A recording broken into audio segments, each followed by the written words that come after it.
Buenos días, mi nombre es Karen Barrera y el día de hoy hablaremos de los tipos de violencia.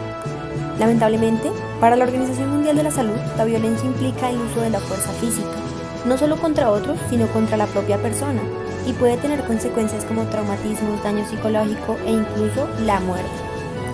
Entre los tipos de violencia podemos presenciar la violencia autoinfligida, que estos son comportamientos o actos que un individuo ejerce contra sí mismo con la intención de ocasionarse daños psicológicos, físicos y hasta llega al punto de la muerte. Lamentablemente, en este tipo de violencia pueden estar presentes varios factores desencadenantes como trastornos emocionales, traumas, depresión e incluso el mismo individuo puede estar siendo víctima de otro tipo de violencia y precisamente esto induce a este comportamiento. En nuestro segundo caso es la violencia interpersonal. Este tipo de violencia se caracteriza porque es un daño o amenaza que se lleva a cabo de una persona a otra o hacia un grupo de personas. Por esta misma razón, ya la persona o el individuo que está siendo víctima de violencia no sabe en quién confiar, puesto que las causas de este tipo de violencia pueden ser múltiples, pero generalmente están asociadas a factores sociales como la pobreza o la ausencia de estructuras e instituciones que permiten un desarrollo del potencial del individuo.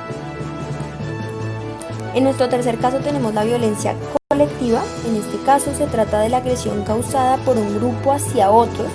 Estos comportamientos pueden ser inducidos por factores de índole político, religioso o cultural, así como por la desigualdad social que ocasionan que un grupo mayoritario pueda ejercer la violencia contra las minorías.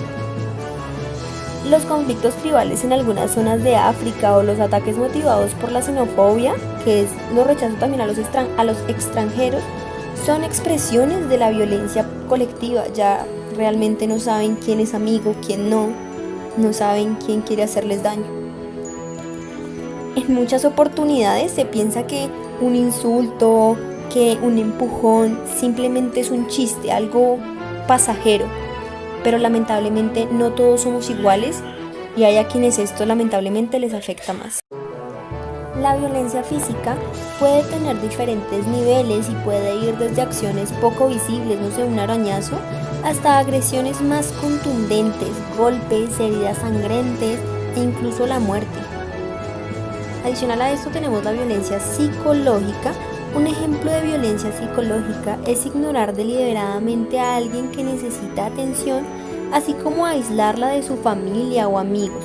Este tipo de conductas son muy asociadas con la violencia doméstica. Tenemos la violencia verbal. Si bien los insultos entran en esta categoría, no siempre son utilizados para ejercer este tipo de violencia. Un ejemplo puede ser cuando una pareja discute y alguno de los dos dice algo sin ser necesariamente insultante. Pero ¿aquí acabamos? De hecho no, parece que la violencia no termina nunca. Tenemos violencia sexual, económica, política, religiosa, cultural, laboral, familiar, violencia de género, violencia racial y la violencia que más ataca en este momento, la violencia cibernética.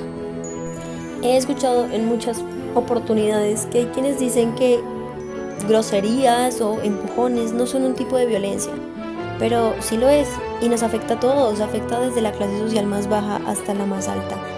Pero lo importante es que debemos saber en qué momento tenemos que reaccionar y no esperar hasta el último momento. Acá tenemos leyes que nos protegen no solamente a las mujeres, sino que nos protegen de acoso sexual y también nos protegen en respecto a acoso doméstico, pero eso no es todo. Tenemos de nuestro lado más leyes. Una de estas es la ley 1620 para los estudiantes, puesto que es importante reconocer que existe una corresponsabilidad de la formación ciudadana entre los establecimientos educativos, las familias, la sociedad y el Estado para la prevención y mitigación de este tipo de acoso. Es importante fomentar y fortalecer la educación por y para la paz para los mecanismos de prevención y protección. Porque todos podemos ayudarnos, solamente debemos saber expresarnos.